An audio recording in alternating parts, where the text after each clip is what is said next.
to you by Rogue Generation. Today's episode of the Cantina is, whether on Dagobah or Tatooine you are, everything you need to grow right where you are, they have. Later in the episode, more on them you will hear. Welcome to a galaxy far, far away. Here at the Cantina podcast, we provide top shelf service, including rumors, leaks, news, and reviews. Come in, order a Loman Ale, and remember, no droids allowed. And we're doing it. Welcome everyone back to the Cantina. It's the premier Star Wars show for LRMonline.com and the LRM Online Genreverse podcast network. You guys heard all the wonderful stuff at the beginning.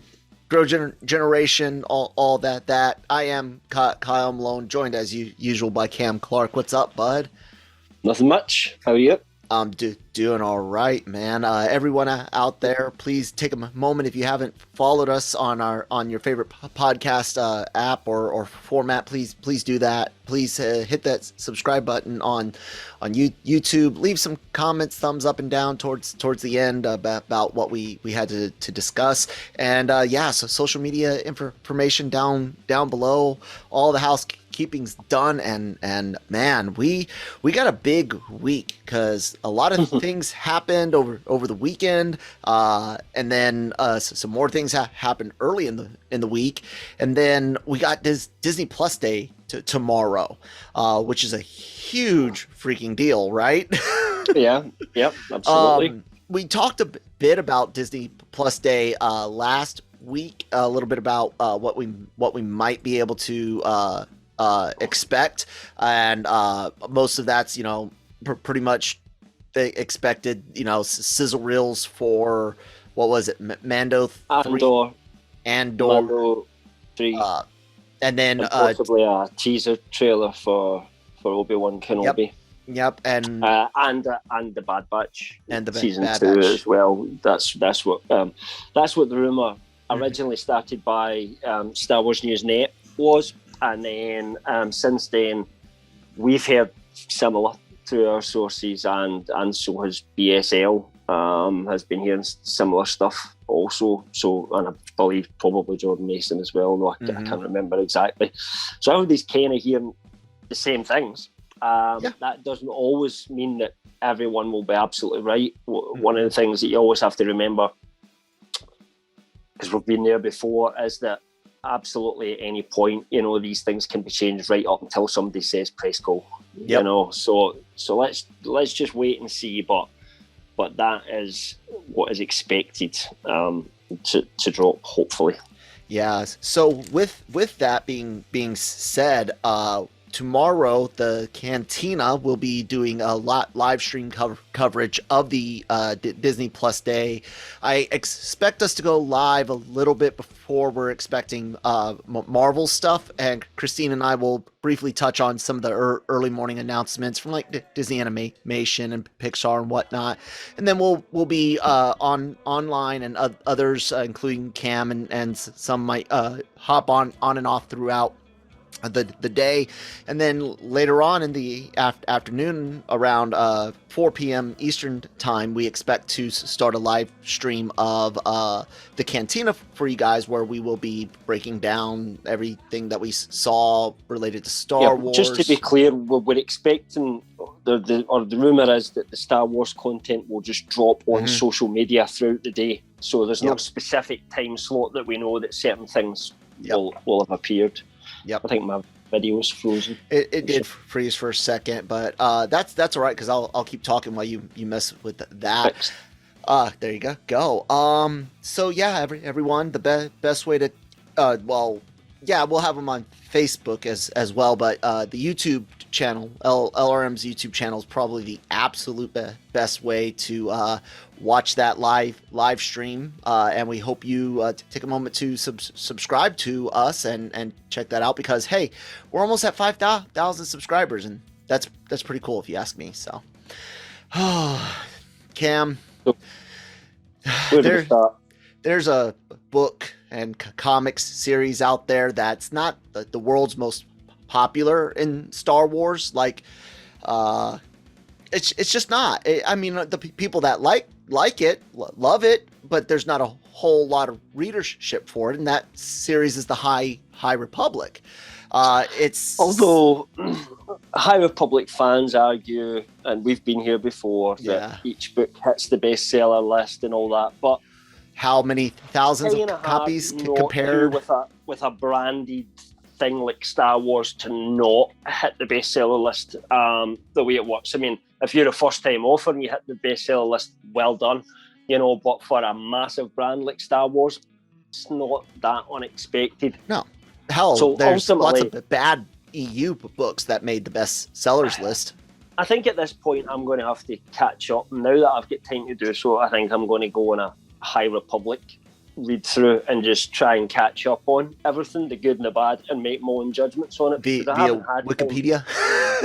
No, I mean, I don't actually read some stuff. The proper feel for it. I'll actually read it. I mean, some of the big novels, not the YA one. Yeah. No, I'm going to read them as well. Oh, right. They won't take me long. I mean, I'll get through one of them in an afternoon. But I'm a pretty quick reader. But I don't know quite when I'm going to get to that though, because I'm actually trying to get a new Kindle at the moment. My Kindle is a little bit, and I prefer to read things on Kindle. So once I've got that sorted out, I'm kind of going to go a deep dive into it, I think, before I start another fantasy series, or else I'll get started on something and I'll never stop. So yeah, we Kel and I have never read them. We're just going by the little snippets that we've heard, some things that we didn't like. Comics, pages, excerpts, and from people that have been critical of it, and just looking at the general kind of sales figures, etc. And yet,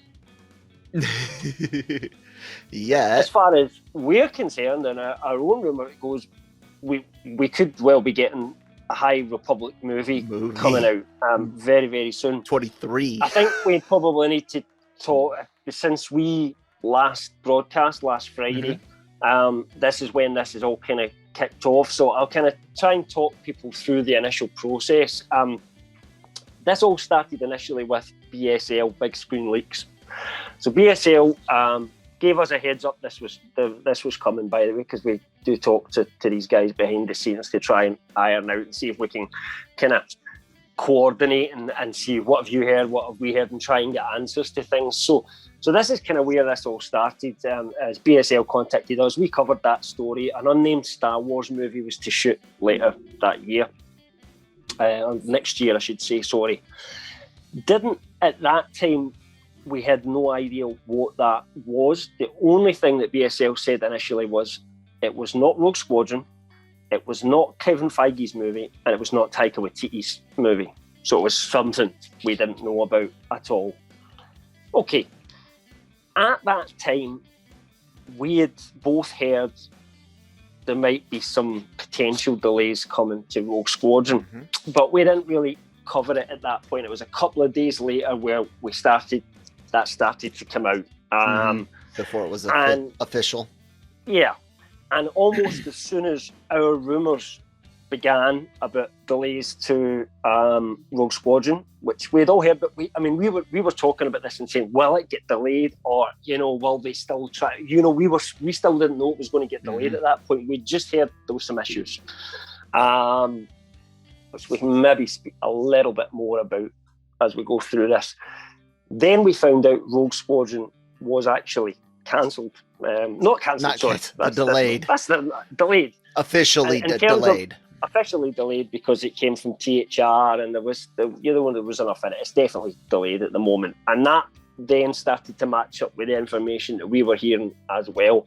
At the moment, we don't have it's delayed till this date. We don't know. I think I saw some people guessing maybe 2025 it might be before it swings back around again, because the thing is, it looks like Patty Jenkins, the director, and I think writer on Rogue Squadron, or at least one of the writers, may go and actually make Wonder Woman 3 first now for Warner Brothers, and then circle back round again to do Rogue Squadron. Yeah, we'll talk on Rogue Squadron more in the next segment. Yeah. So anyway, so we'd heard about this unnamed film, after that, there started to be some rumours going about that it might be something to do with the Old Republic. At this point, we hadn't heard anything from our sources, so I'll just point that out. But that's kind of what we're hearing. And then, just as we were hearing something slightly different, Jordan Mason wrote a piece on Cinelinx, and he was covering what era will this new movie be in? Is it Old Republic or is it High Republic? Because he'd been hearing both of those things from his sources. So I reached out to Jordan, let him know what we were hearing, because our sources were starting to tell us when they heard the initial Old Republic thing, it's not Old Republic, this is High Republic. Now, this could be somebody getting confused between, as you know, maybe not understanding the whole High Republic era and saying, well, it's Old Republic because it's away before Phantom Menace. You just don't know. But people that we know the difference, and they're telling us it's something High Republic, okay? So we released that as it's kind of exclusive, kind of jumping on the back of what Jordan said, but we were kind of throwing our hat in the ring to say, well, we're going this side because that's what we're hearing from our sources. It's going to be a High Republic movie. The only other thing that we have heard is that this would be a movie that would be targeted at a younger audience rather than necessarily something like Book of Boba Fett, let's say, which is I think probably, you know, a crime caper is more suited at the mature side of the Star Wars fan. In terms of details of that, we don't know, but one book that I was told you could maybe liken it to would be something like the Race to Crash Point, which was a book about, you know, not, I wouldn't say high stakes, but, you know, a kind of fun adventure story, if you like, involving some sort of younger Jedi. So that's what we've been kind of conditioned to expect so far. I don't think everybody out there will absolutely believe us on this one. And, you know, there is other information that just kind of makes you wonder. But there was then another story that came out after us from the editor-in-chief over Discussing Film. And he had said that he had heard that the Kevin Feige movie that we then found out might be directed by Deborah Chow was actually going to be... Chloe Zhao. Oh, yeah. Deborah's on Mandalorian. You said sorry. But... Yeah, you're good, you know good, what man. I mean. I got it. I did mean to say Chloe Zhao. Yeah, I don't know. That's because we've just not long been watching the Obi-Wan Kenobi sizzle reel with Deborah Chow in it. Sorry. That's right. She did one Mando episode and then went over to for Obi-Wan. Yep. So that pretty strong rumor come out at the same time, because that's something we've suspected for a long time. But then there was this thing from Discussing Film that said that might be Old Republic related, and then people have started to wonder, is Kevin Feige's movie going to be the one that's pushed up and accelerated? I can't say for certain what it is, but what I would point people out to is BSL's first post, which said there's a movie coming out, and this is where this all began. Remember, there was no rumours about this until BSL's original post, and then all the information started to come out after that. And that was, it was not Kevin Feige's movie, it was not Taika Waititi's movie, and it was not Rogue Squadron. So the three movies that we actually knew about up to that point, this was something else. I also find it highly unlikely that they would fast track Kevin Feige's movie at the front when he's so busy at the moment. And we know if Chloe Zhao's been attached, it's only recently we've heard she's in talks, strong talks, might have already signed. That's the kind of rumours that are out there at the moment. And you know, both Jordan Mason and BSL heard that at the same time. We've not heard anything about that, but common sense would tell you this was something we were speculating anyway by some of the comments that Zhao made. Talked about it a few weeks ago, and then I think she had said that hinted she might be going to Star Wars, and we even wondered if maybe they would do. I can't remember the conversation exactly, but I think we were wondering about a potential Old Republic, or maybe something to link maybe the Acolyte towards High Republic or acolyte towards the prequel trilogies, just because we saw what she was doing with Eternals. Don't get me wrong, I like the idea of Feige's movie being the Old Republic movie, but I'm not sure about that. Yeah. I'm not going to say any names at the moment, but I have been told a name by someone that I trust but I'm not allowed to say anything at the moment, who was writing the Old Republic. It's not my story to give. That's what I'm saying. When this person decides to reveal that, it's one of the insiders that we've spoke about already on the show this evening. They've got a bit of information. I'll let them decide when they're going to drop that. And they had a name of who was writing the Old Republic project. Still no idea about when it was coming. It wasn't Michael Waldron. So, it's a little bit up in the air just now. We don't know if we will find out any information about this tomorrow or you might be watching this tomorrow anyway, or today if you like, on the Disney Plus date or not. All we can tell you is that's the story as it went from start to finish. I've explained where we come in, what our sources told us, how we helped define that story along, and the couple of parts that don't make sense to me as well. And I think other than that, all you can do is let the listeners, readers of the site, Star Wars fans in general, make up their own mind and what they think is going to happen, and just wait for more information. That's really all we can do at the moment. We obviously trust our sources, so these are the same people that have, we've got a pretty good hit rate of all the stuff that we've got for Star Wars at the moment. It's the same people that gave us almost all that stuff, and that is what we were hearing. But you just never know, because the Rogue Squadron thing kind of came out the blue, and we didn't start hearing until there was some rumours that it might be delayed. That was only when we started hearing a few bits and bobs about it, coming through. So people are very careful with the information that they'll allow out sometimes, and then you get a flood of similar types of information all in the one go. Anyway, the one thing that we know for certain though is, or at least as far as we can tell, regardless of who and when, is that a High Republic movie is in the works. I should say that. I mean, I think everybody's been pretty clear, all the insiders, that there is something coming for the High Republic as well, and it was just a toss-up of kind of which one is this that we're actually talking about at the moment.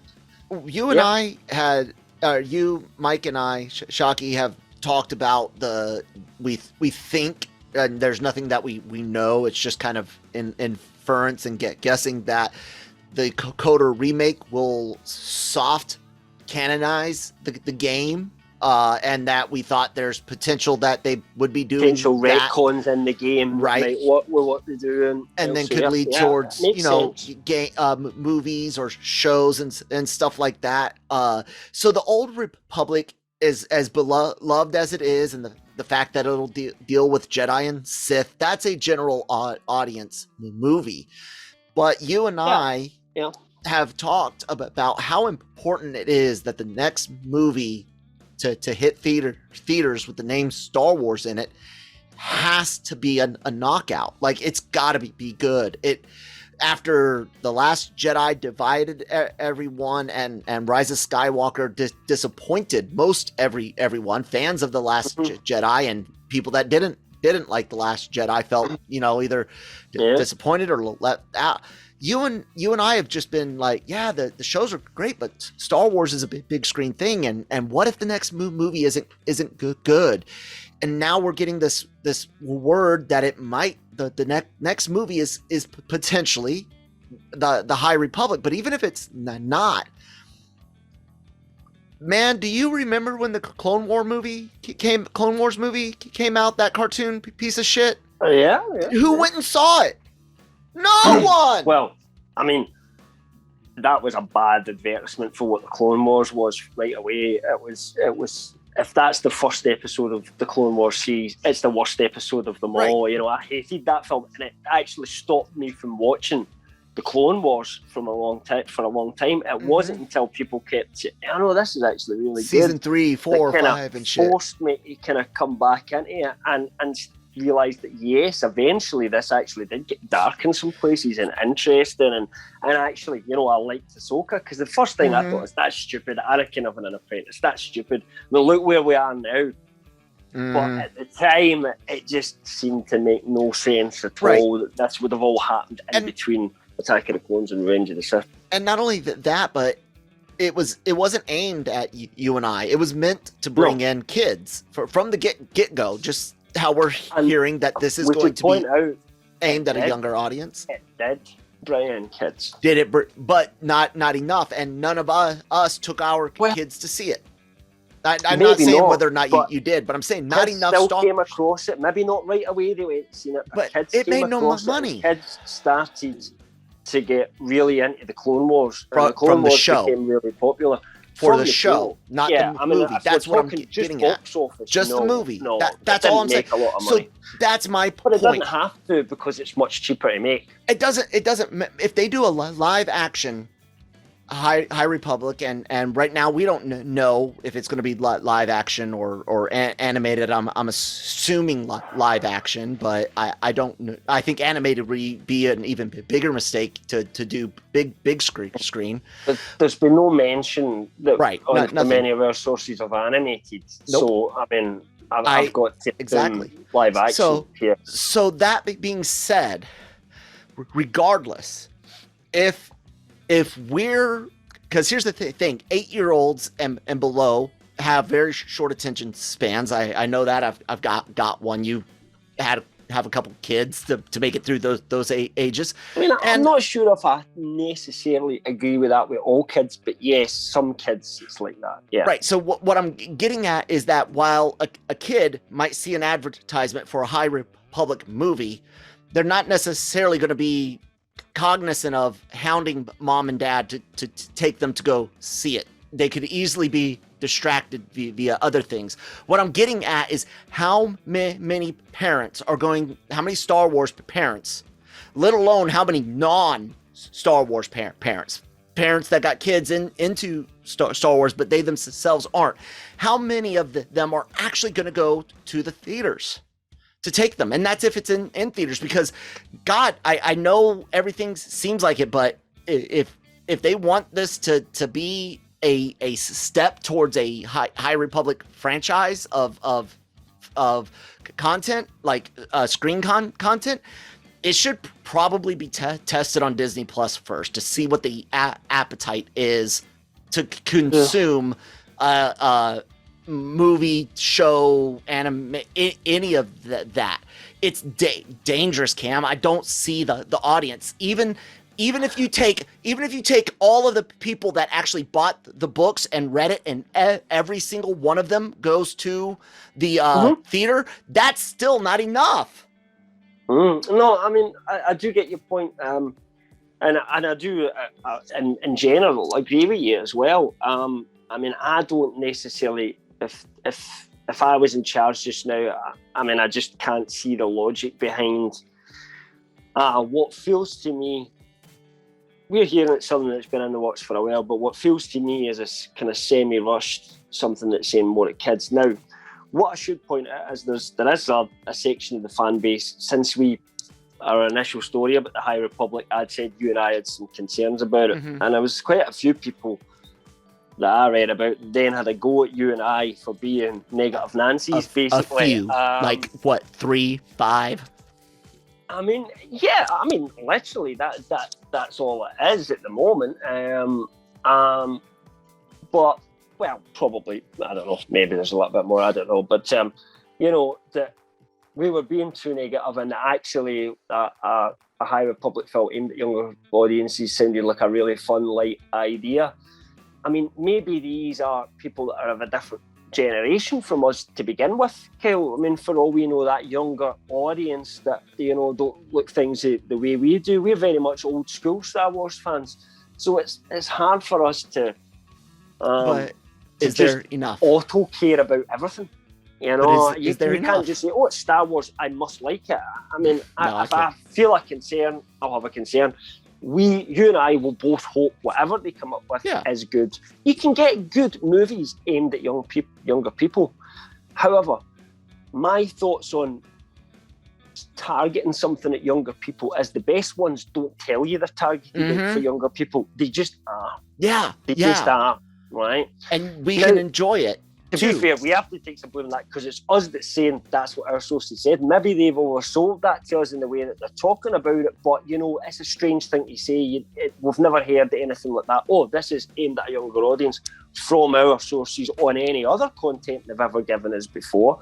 So, you know, you tell me, has it got a significance? I don't know. But my worry is that usually that's code for this will be lower budget and not as good as usual. And that I can't afford. I mean, honestly, one of my favourite books of all time is the His Dark Materials trilogy. It's absolutely a book that's aimed for young people. It's about people about 12, 13, you know, and that's the perfect age to read that book for the first time. However, it's such a well-written book by a proper author that it doesn't matter that it's about young people and good for young people. It's still a well-written book. I have also read some books, some Star Wars related before, that say they're specifically aimed for a younger audience, and it almost feels like, well, we have to kind of go somewhere between a comic book and a book. You know, let's Young make Jedi Knight books. Don't develop characters too much. Just give them nice action scenes that go from one on to another. I'm sorry, but that's never going to please me as an adult. I can't put myself back in time and be more simplistic in the drama that I like, you know. You can't do that anymore. So it maybe just comes down to one of those things that we've talked about before, Kyle, that there may be just Star Wars content that comes out now that isn't for us, and hopefully there's some stuff will be, but there may be some that isn't. But like you said, the worry is, if this is the next Star Wars film to hit after The Rise of Skywalker, is people you know that are just general, you know, they'll go to the movies to see something that's big, but they're not specifically into Star Wars. Do you think they would go and see that if it was, you know, about High Republic, aimed at kids, just because it's got Star Wars on it? No, that's the thing, and especially I worry that my friends that aren't Star Wars fans, they would just wouldn't be interested in that. Given the amount of people I know that are casual Star Wars fans, that when they hear something about the High Republic, like the immediate thing is, oh, the books with the Rock thing. Like, okay, you guys might have heard some stuff, but you don't necessarily know what is good or bad. But yeah, dude, I don't necessarily, if things pan out the way that we're hearing them, I just don't think there's enough. And in my mind, you risk, and I know people, like you just said, there'll be content that comes out that's not for us, but do you risk burning out us who actually feed the majority of the money, the people buying the movie tickets, people buying the merch? I never thought about, are they burning us out if we're getting, at the same time, we're getting the Obi-Wan Kenobi series? Absolutely, they are. They still are, because... I don't know. I mean, maybe for you personally, but there might be a lot of people that just say, oh yeah, I know that film, but I'm still into Star Wars because that new Obi-Wan Kenobi show they did was great. Also, you gotta love Mandalorian. Think about the potential monetary drains on it. We heard the results of the call yesterday. Disney's not doing hot. They already are trying to temper expectations for box office in 2022, saying that they don't even expect this is like from the call itself, saying, look, don't expect good box office returns until middle of next year. And that's if Americans, the North American audience, can get their act together and actually be willing to go sit in the movies. As a matter of fact, Bob Chapek and them even talked about the idea of extending out how long a movie's in theaters again. Yeah, because you need to get people out of there and in their seats. And it's one thing. I would have definitely, I mean, this is absolute fact. I would have seen Shang-Chi and the Legend of the Ten Rings at cinemas if it had a longer theatrical window than what it did, because I wouldn't have been prepared to wait that long. But I'm getting to watch it tomorrow. Yeah. It's only been a few weeks, really, and I couldn't go at the time. So once you were kind of behind the curve, it was a 50-50. Do you go, or do you just wait a few weeks? It's coming to Disney Plus anyway. Exactly. And that is always the gap, and that, you know, you've got all these other people out there that are weighing up these kind of same concerns. I mean, we've heard this might be a slightly lower budget film, so therefore doesn't need to make as much. But I know what you mean. What if it just hurts the overall image, general feeling, flavor, image, feeling, takes resources away. Like I said, you could get something amazing, but after having so many bad things, and then a movie that was anticipated, despite some rightly having reservations about Patty Jenkins, that highly anticipated Rogue Squadron movie getting delayed and potentially being replaced with something that, look, I will admit, there are High Republic fans, and there are tens of thousands of them that buy the books when they come out. And there's fans actually the other day that were saying that they'd love all the High Republic books to actually be adapted into movies and stuff like that. Good for them, okay. but I don't think there's enough. And that is always the thing, guys. No matter what we as fans want, it's all about what's making money, and you have to aim your projects accordingly. Smaller budgets, streaming platforms, all of these things that are now available to play with allows you to pinpoint and actually get more content, varied content to people. If tomorrow they come out and again, guys, this is just me bullshitting here, not any thing we're expecting, but let's just say tomorrow they come out and they say, yeah, we're doing a High Republic movie, and it's going to be our Disney Plus direct to Disney Plus exclusive, first ever Star Wars to Disney. I would actually breathe a sigh of relief. I would actually back off a little bit on this, because that takes a lot of weight off of the rest of the fans. It does become less worrisome that it's going to be in the spotlight. And if it fits, that's the thing. Film. Like if it's in the spotlight and it fails, again. I don't think they're going to do that because they won't.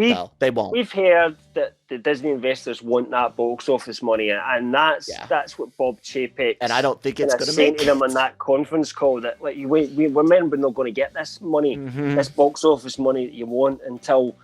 But this is a film. If it films next year, that will probably release sometime in 2023.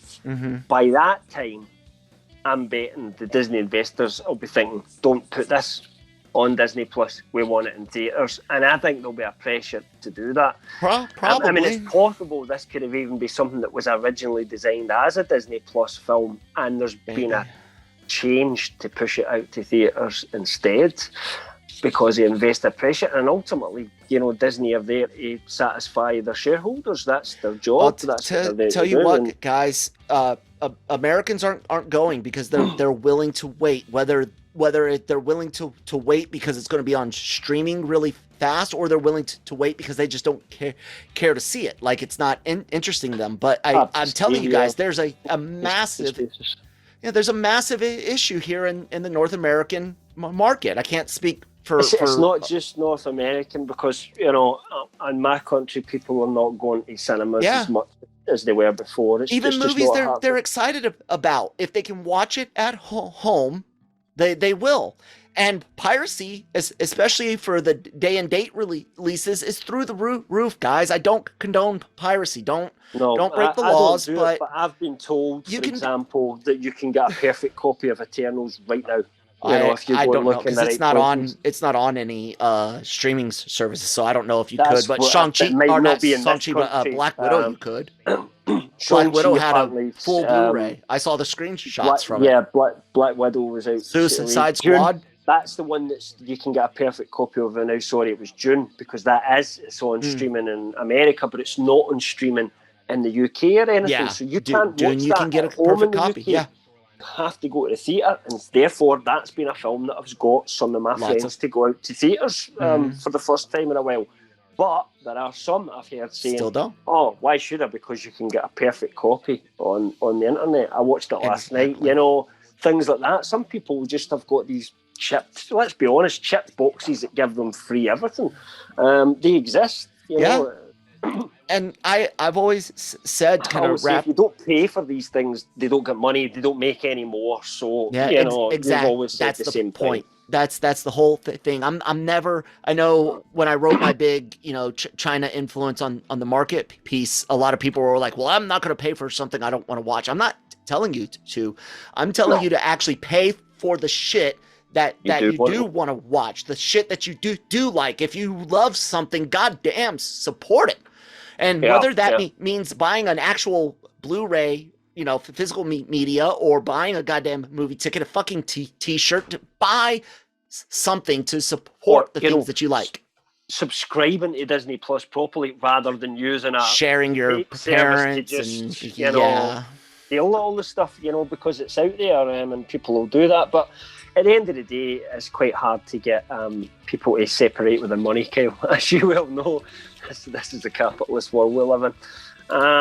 So that's just how it goes. I don't know. I guess we're going to find out. But I mean, that's everything at the moment. That's us kind of our concerns on it, and we definitely hope that we're wrong, and we'll wait and see what happens. And I guess. Look, I hope if it is High Republic and it is aimed at young kids, I am a parent. There are things that I don't normally enjoy, but my son enjoying them gives me enough to keep me interested in something to be around him. Maybe it does that. Yeah, maybe it does Goonies that. is a film aimed at kids, but it's a great film that you can still enjoy as an adult. If it's something like that, clap, we're all happy and we all move on. Yep. But not all kid films are that good.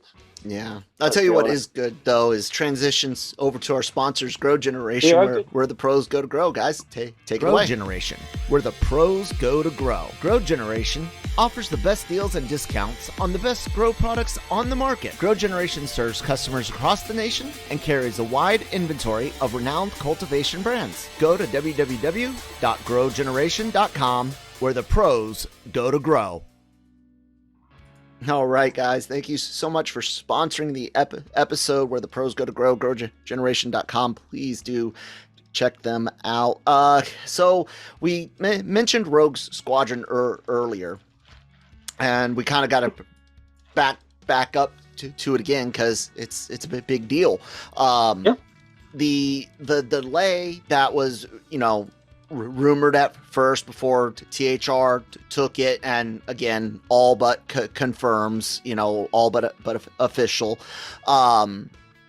They came out and were like, sources say, and this is quote from THR, sources say the producers and filmmaking team came to the realization that Jenkins' schedule and other commitments wouldn't allow for the window needed to make the movie in 2022. Thus, Squadron has been taken off the production schedule. The hope is that once Jenkins fulfills her previous commitments, she will be able to return to the project. Whew, okay. We should probably start with the fact that no one actually believes the scheduling conflicts have caused this, right? Because this was Jenkins' schedule, was to do Rogue Squadron. We didn't have a solid date for WW3, and there's something else she's working on as well, which is the TV show. And Cleopatra. TV show, and Cleopatra as well. It looks as if that's all being shifted up because of the Rogue Squadron delay, rather than Rogue Squadron has been delayed because those have moved up. I mean, that's just before you even look at any rumours. Just look at the facts that are presented to you.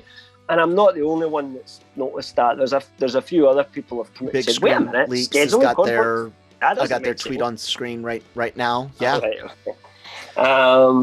So I'll say what and BSL did. I don't know if you want to go on about the other part of the word in there, the kind of hope to. Yeah, the hope word. I was going to bring that up, but to what Big Screen Leaks said, now that it's delayed, it's a good time to mention that the film wasn't just delayed because of Jenkins' schedule, but that production on Rogue Squadron isn't going well behind the scenes. The line in there, the hope is that once Jenkins fulfills her previous commitments, she will be able to return to the project. So, Cam, I'll let you kind of talk. Well, hold on, let me break that down. That phrasing right there is what caught my mind when this story hit. I sent you guys, like, as I was reading it, I screenshot that, because words matter, and trades, they walk a really fine line because of you know, the studios will straight up, the way I understand, call the trade and be like, hey, put this out, and either the trade will do it or they'll leak it to someone else to do it, right? Or they'll have a story which they'll be asked not to put out, and they will get awarded an exclusive later down the line or something like that. That's how the game works. So wording is important for these people, and when I saw that, it just screamed to me that there's a chance that she might not come back, and you and I have a huge worry when it comes to Patty Jenkins and Rogue Squadron. We were okay when she was first announced. The announcement trailer was interesting. We were okay till Wonder Woman 84 come out and get Wonder Woman 84 hits, and we all started getting really worried. But what did it for me is when Jenkins had that interview, and she's talking about how the studio and the Snyders, the producers, I can't remember if she mentioned Deborah and Zach or one or the other, but that they had a lot more influence on Wonder Woman 1.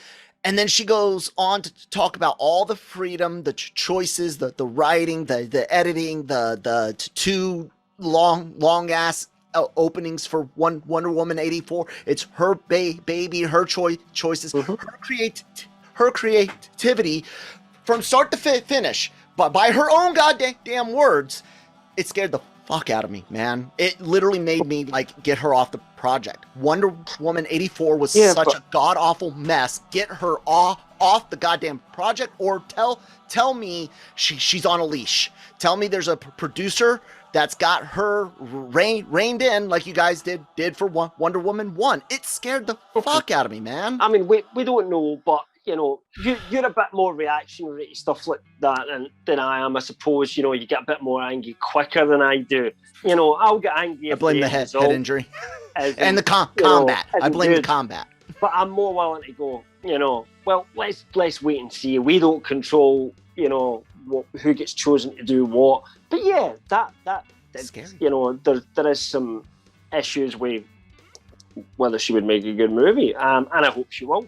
I hope so too. I must make it clear though that there is none of us within the sort of insiders that are giving information out just now who actually think that she's out in any way, or that this is a cancelled movie, or that it's going to go to someone else. And I've seen a lot of speculation about fans on that. We are not saying that. As far as we know, that is not the plan. That the plan is that Patty Jenkins will come back. Now, BSL mentioned things not going well behind the scenes. I should also point out, from what we've heard from our sources, that doesn't necessarily mean, oh, the script's terrible, none of them like each other. That's where your brain automatically goes. We've heard that this movie could, and I'm not going to go into exactly what, because we're not allowed to say that so far, but we'd heard that there were some technical challenges that had to be overcome from this film, and that everyone involved didn't want to go an easy way with it and necessarily and just say, oh, we'll go with a stopgap. The people that are involved in it want to do this really, really well, and it therefore became apparent that to get it the way they want it, they'd never be able to get it ready in time for what they originally thought. And that was the whole point behind the delay, rather than there was a problem with the script or something like that. Well, that's what we've heard. We can't say for certain if that's the case. You don't always hear the truth about these things. I mean, and some people might only get us part of the story. Only two people really know the full truth. So, and that seems to be what's out there amongst the Lucasfilm people anyway. That's what the kind of reason behind this is. So, it should be coming, but it's just going to be a little bit later than what we first thought, and we don't really know when now, so your guess is as good as ours for when that might appear. I guess it would need to be worked back into Patty Jenkins' schedule again at some point. And the other part of all of that with the technology thing, it's important to understand that technology that the volume is capable of, like when you saw Mando's ship in it, you know, when they were filming stuff there. Think about the lighting alone, right? You have Mando's ship, say an X-wing even, right? First off, the volume can only fit so much physical stuff in it. But I mean, for example, they can't use it for Guardians of the Galaxy Volume 3 because the sets that James Gunn's designed are too big to use the volume with. But the cool thing about it is the fact that you go out, you build your background, you can fill in a lot of animation and pre-shot footage for dog fights, so that way when you're filming exterior shots of an X-wing being shot at and shooting, the lights are realistic. If it goes over it, because the volume is able to project lights the way it does, you get an actual lighting effect. But again, the tech isn't always there, and I don't know if they're actually trying to use the volume to film dog fights. I'm assuming. No, you know, it's just you speculating based on what you know. Yeah. But no matter what, like I get that, but I have two things that kind of make me think that maybe story is part of it. One is they had to have been testing things before they would announce it. Like they had to have something to give them an idea of what they were going to do, what would be achievable. And yeah, maybe it wasn't quite there. But here's the other dangerous point, and this takes a lot of guesswork. But I'm putting on my detective hat here. We don't know exactly when this was supposed to take place, but we've kind of heard that it would be more like a after Rise of Skywalker. That's what we're kind of feeling, right? Well, we haven't heard. That was that was what we speculated on, because it's the only one that would make sense, that would work with what we know Rogue Squadron to be. That would make the perfect sense, because it would be a new group of characters, but they would be in a similar scenario to the characters were at the Rogue Squadron novels. Right. So I think that was it. There may have been some vague rumours that was the case, but nothing that I could hang my hat on and say that was a fact. They weren't going to just adapt the books, because they're not going to go back and show the taking of Coruscant like Rogue Squadron and Wedge's Gamble by Michael A. Stackpole. You'd need to recast Wedge for start. Yeah, and you and I mentioned, you know, what if they used what's his name to be the Admiral Akbar character to Wedge, the actor that played Wedge. Could they get him? Yeah, could they get him back to have a bit part to give Poe Dameron the orders to reform Rogue Squadron? Regardless of what it is, this is why I think story is a potential element, because we did hear about potential rewrites, which we were told are normal rewrites, which normal rewrites happen all the time. And this story issue that I'm about to describe could have been part of those rewrites. If indeed they are telling us a new group of pilots going on a mission, right? And what is the mission? What's the target? If this is post Rise, the impression that I get is when the final order gets destroyed, that's the overwhelming majority of all of it. Like, well, I mean, that was that Sith fleet. I mean, I'm struggling to remember a movie I've only actually watched twice here. And so, you're going to have warlords, and I think there would be.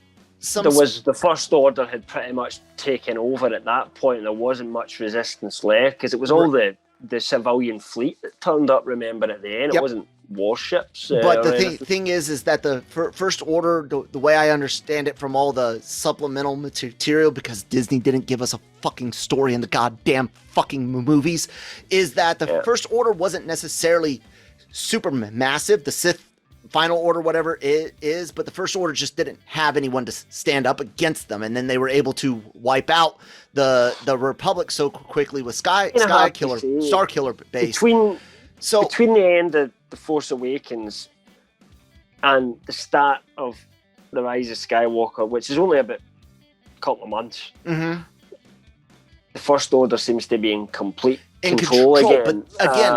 But again, what I'm trying to tell you is that it's not by numbers. It was by lack of resistance, and then having the only forces left. That's I don't know it. if we know that. We do. It's in the supplemental material. It's in the comics. It's in the books. It's in all of that. It's there. It's not so much that they were this massive force. Most of it was back with Exegol and whatnot, the way I understand it. So what I'm getting at is that you potentially don't have. What do they do, Cam? Are they going to just go? I mean, what's the target? If Coruscant's not the center of the galaxy, which was dumb by the way. Warlords. How do they go after warlords? I mean, what they is could the just say that, given that the 3 planets that became the capital of the galaxy, which I agree, stupid idea, got destroyed. What if it's a bit, First Order, Coruscant's a controlled world, and it is going after Coruscant, but set in a different era for a different reason? That's the only thing that could work, but again, you'll have to explain all of that because you didn't do jack shit to prepare us for it. That's what I'm saying. That could be easily done in a movie that's focused on an attack on that planet. No? Potentially, but here's the thing. I don't think that's what they're going to do because that would be borrowing from the original books, or at least that's not what was originally intended. I think, honestly, after looking at everything, listening to Patty, watching the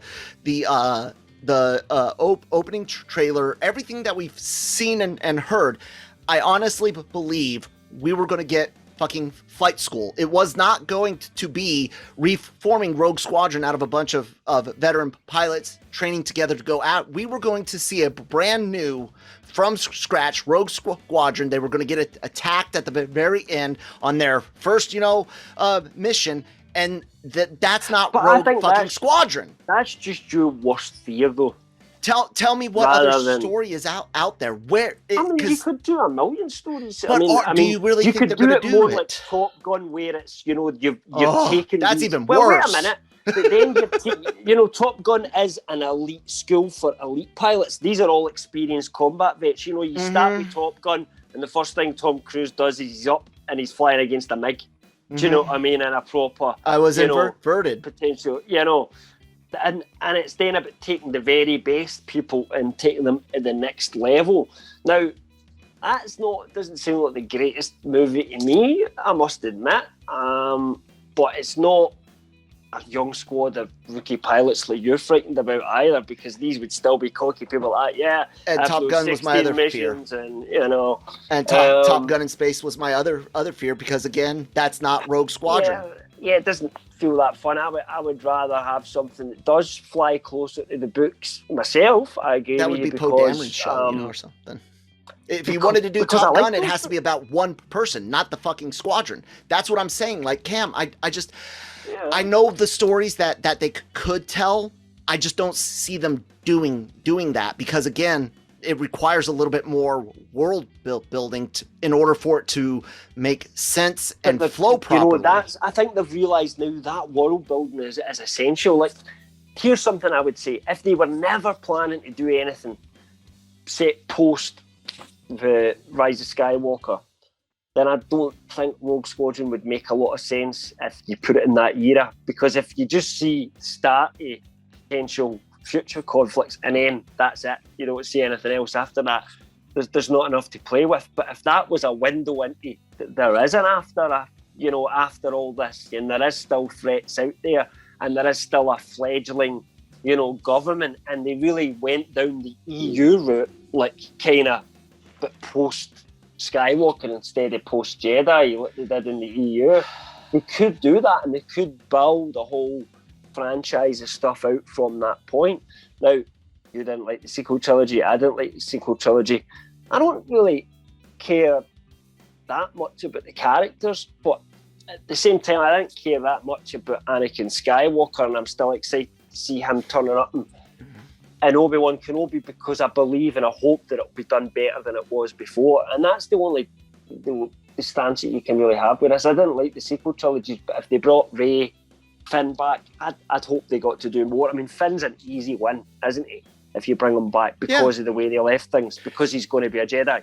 Absolutely. And that's an easy win because that's character development right there, and you've got a window in. I mean, him leading a movie series where, he maybe gets a little bit of training off Rey. She's there as a guide, but he's kind of off doing his own thing. With or without Poe, would that be so bad? That it wouldn't be that bad. It might actually be quite an interesting kind of show to explore. But they would have to be very careful about doing the world building right from that point on. And Rogue Squadron could, and I'm just saying could, we don't know if this was the case, it could be completely wrong. It could be one of the first steps to kind of introducing that post Rise of Skywalker world. We could hope.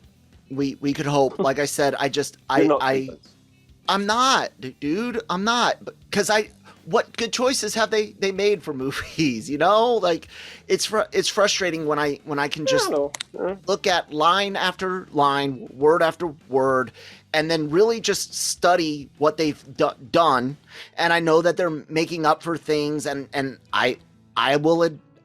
You and I were the first ones to say, don't take Coruscant in 2ABY.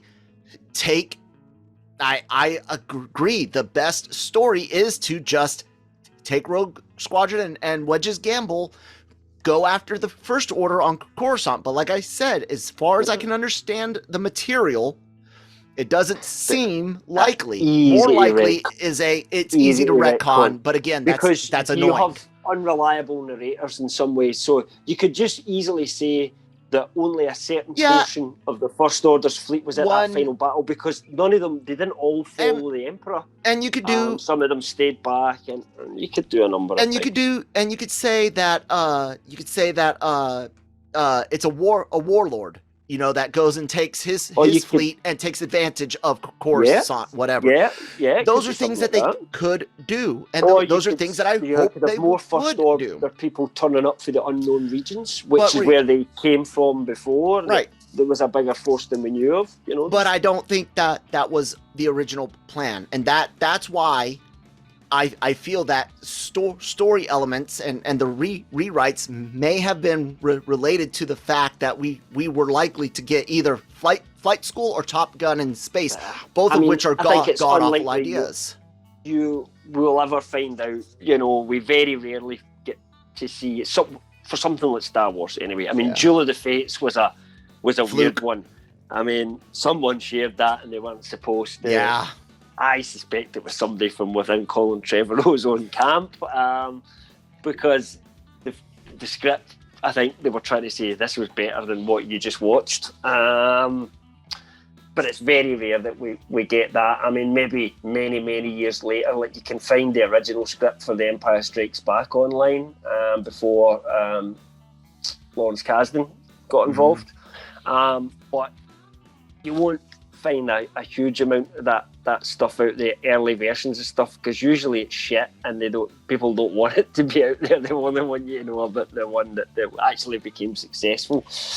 I don't know whether you'll ever be proved right or wrong, put it that way, unless one of your fears is actually what's in the final film, and then you can go, I fucking told you. But other than that, I don't think we'll ever know. And I mean, nobody get me wrong. These fears aren't just because I don't. While I would have loved to have seen a Rogue Squadron TV series, a Disney Plus series where they did do 2ABY, show us the bridge between bridging more between 6 and 7.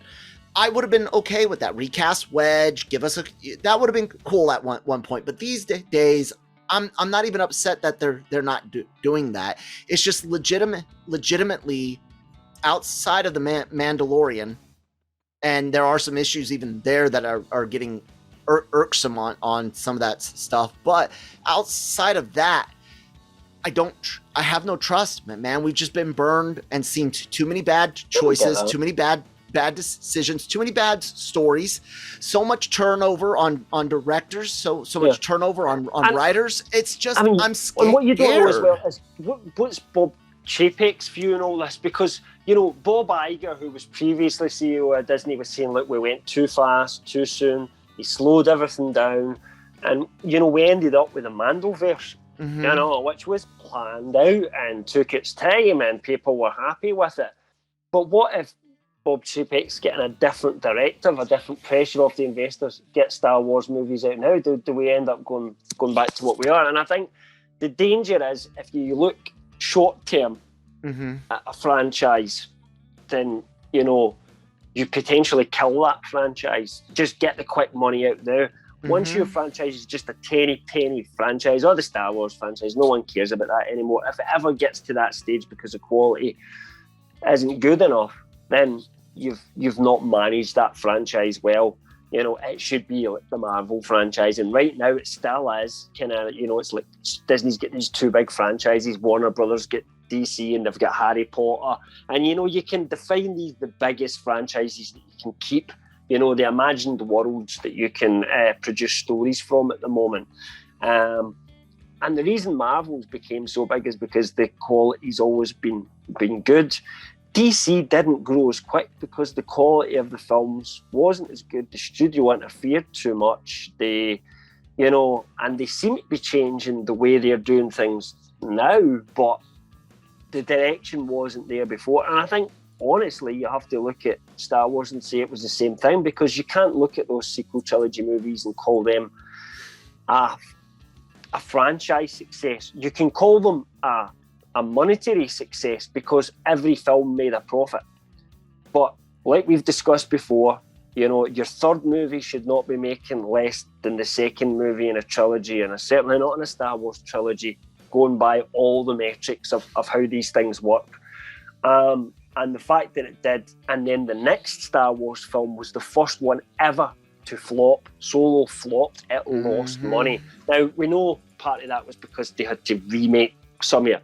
But these production issues are a part of that as well. These are part of the things that we talked about. I mean, the only movie that Star Wars has made so far since Disney took over that has had no production issues at all is The Last Jedi. As far as we can, even though there were people controversial movie that they've done. Production went well, but people aren't happy with it on screen or off. Apparently, and I've joked before that Rian Johnson filmed his first draft, but apparently, it was just like 2 or 3 drafts, and then they went both. Very, very little change from his initial outline on that movie. I think there's actors even quoted as saying that that's the case. So that movie just went without a hitch. Yeah. The Force Awakens didn't, because we've heard about how it all came in when J.J. Abrams came in, which was too late. He didn't. He asked for more time. He was told no. And his first idea was to throw at George Lucas's ideas, which pissed off Lucas. Bob Iger was playing piggy in the middle between all of this and going, shit, what have we done? Then they have this seamless production, but a horrible, or a divided, let's say, reaction to The Last Jedi. And divided some of the actors, like Mark Hamill, who wasn't happy with the story. Yeah, John Boyega wasn't happy with what... you can tell by his comments, he was happy with J.J. Abrams, but he wasn't happy with what happened to him in the Rian Johnson film. So, and then there's other ways. Daisy Ridley seems the opposite. So she seems as if she liked the way it was going, and then they told her she's a Palpatine last minute in the last film, and she didn't quite get it. But, that's the overall. There was issues. There was a whole script. There was a different director supposed to make that final film. That was all canned. They brought J.J. Abrams in the last minute. He didn't have enough. He asked for more time. Was again told you don't have it, and he was basically told you need to wrap up this entire 9-part saga now in this one movie and go for it. And I think he maybe tried his best, but what he came up with, him and the other writer, was it Chris Terrio? It wasn't good. It wasn't good. The final product wasn't good. Then we get Solo, which, famous for, having to basically be refilmed by Ron Howard because they fired the directors partway through. We had a similar situation with Rogue One, remember? You know, a lot of that had to be reshot by Tony Gilroy. So, you know, you add all these things up and it's just these constant production issues. And what people are seeing with this Rogue Squadron delay is they see the same thing again. And I don't think it is that. From what we're telling you, that's not what we're hearing. Yep. But that's what fans see, whether we tell them that or not. They see more productions issues at Star Wars. Exactly. So And you get that's scared. What I'm hearing online. Yeah, People you get scared because they just think they can't agree It's what they're going happened to before. make. I can't believe them. Exactly. But yet, we see the plans change with Marvel, and we don't have that same reaction. You know, I do. That, like something gets changed with Marvel, and you think, okay, Kevin knows what he's doing. I brought up things about the Black Panther Wakanda Forever production when I think it's Leticia, right? I'm not quite sure how to pronounce her first name. Well, she's British. She would be. We would say Leticia. Okay. I would dare say with the accent. Yeah, I wasn't quite sure, but I was like, hey, she's a great actress as Shuri, but she's not a Black Panther Shuri. I didn't see her being all physical in the Black Panther movie and Infinity War, but it's not a knock against her. I had this wonderful discussion with Christine on how cool it would have been for her to be making a Black Panther army. And you've got like a Black Panther fighter group, a Black Panther science group, until such time that you get but yeah, no, I've got concerns about it, but you're right. Most people don't. That is a specifically unusual. It's all, I mean, one thing you can't blame I've got a lot more, but Abrams this is the too show. much about. You know, one thing you can't blame Abrams too much about, for example, is the fact that Carrie Fisher wasn't there, and it was supposed to focus on Carrie a lot, and they had to rewrite round about that. You can argue whether you think they did a good job of that or not, but it's the one thing that I always thought, I'll forgive them more for the Leia stuff. But still, it wasn't that good. Even if you take that out and you forgive them for that, and give them a bit of Leia, still wasn't good. Last Jedi was awful. Yeah. Anyway, guys, there's going to be more to talk about tomorrow. We're kind of over an hour now, so we'll go ahead and wrap it up, everyone, and ask you to please head over to lrmonline.com, our wonderful homepage. I don't know why I'm scrolling up. All of our news stories go up there. Podcasts, interviews, the articles, opinion pieces are all there. The podcast network, Genreverse Podcast Network. Great shows like what you're listening to right now, the Cantina, Marvel Multiverse Mayhem, the Daily Cup of Genre, Daily Cog, Breaking Geek Radio, Anime Versal Reviews. All of that also goes onto our YouTube channel, guys, where you can catch most of us in beautiful video, but also all of our interviews, red carpet, Zoom interviews, in person, on set. We are everywhere, talking to everyone. So yeah, Cam, what else do you want to throw out there, man? Well, one thing just quickly to wrap up the show, because since we talked about the Disney earnings call, Andor, we got a release date from it, which was Q4 2022, which is probably sometime between July and September. So just throwing that in there at the end. That's about it. Nothing else to. And we'll see what we get tomorrow, guys, over on Disney Plus Day. I hopefully will have this out for you guys first thing in the morning, so that way you'll know what we're doing for Cantina later on today on Friday. But we'll see how it goes. I guess you may listen to this after you listen to the live one at some point. Maybe. Fine. Yeah. Either way, know that we do nothing. Yeah. Anyways, guys, thank you so much for listening, and we'll talk to you next time. May the Force be with you.